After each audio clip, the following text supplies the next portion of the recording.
and I'm playing Mrs. Bennet. Hi, my name is Pablo Feldman, and I am playing Mr. Bennet.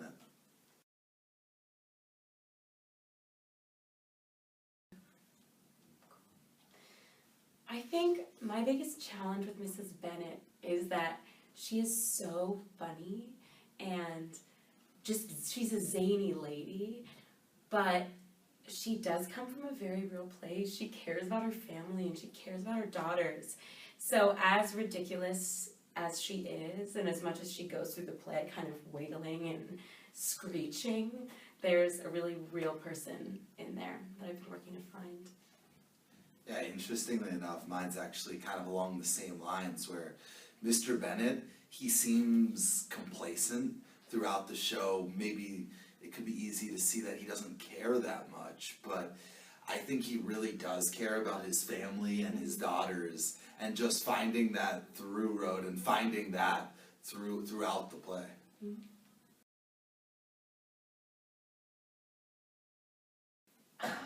Mrs. Bennet. I think that they are, the family all loves each other. Yeah. And I think that... They have two different approaches. Yeah, two different approaches to parenting. Yeah.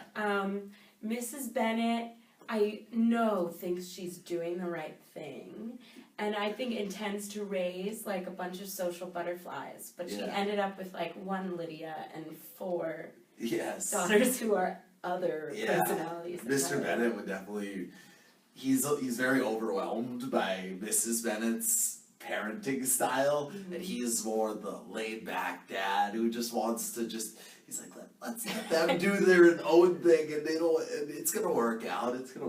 Yeah. I think they could read some parenting books, but true. They, the 5 girls turned out. And I think that their method together, like it comes together, it actually does pretty well.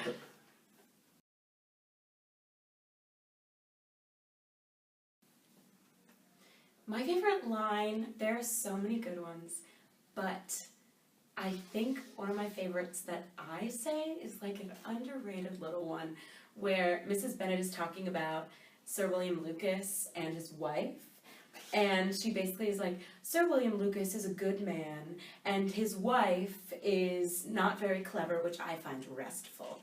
And that makes me laugh every time, because she's like, yeah, he's great, she's not the brightest, which is like a relief because she's easier to hang out with that way, which I think is so funny and says a lot about Mrs. Bennet. Yeah, mine is, I just throughout the play, I'm always poking fun at Mrs. Bennet, and her activity amuses me, so at one point, I just give her a little compliment, teasing her, and I'm like, I see no occasion for that. You and the girls may go, or send them by themselves, which perhaps will be still better, for as you are as handsome as any of them, Mr. Bingley might like you the best of the party, which pretty much means you go with the daughters to go visit Mr. Bingley, and since you're as good looking as any of them, maybe he's gonna want you, and I'm just poking fun at her, and I know that it's gonna get under her skin.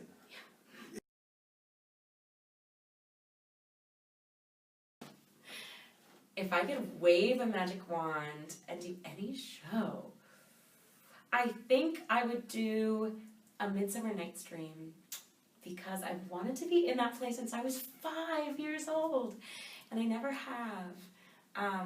So I'd like to play Hermia in Midsummer.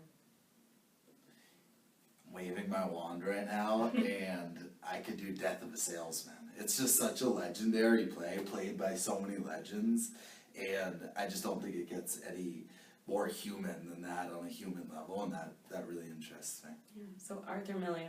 Yeah. William Shakespeare. Yeah. If you can hear us. Yeah. Put it into the universe.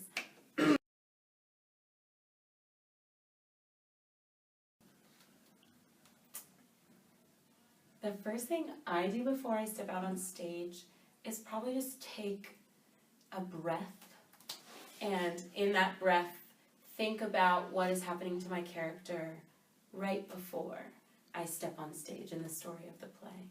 Yeah. Kind of propel me on. Yeah. Right before I go out on stage, I take some deep breaths, and I just try to bring my imagination into where my character is and into the story, and just and from then on, I'm in that world.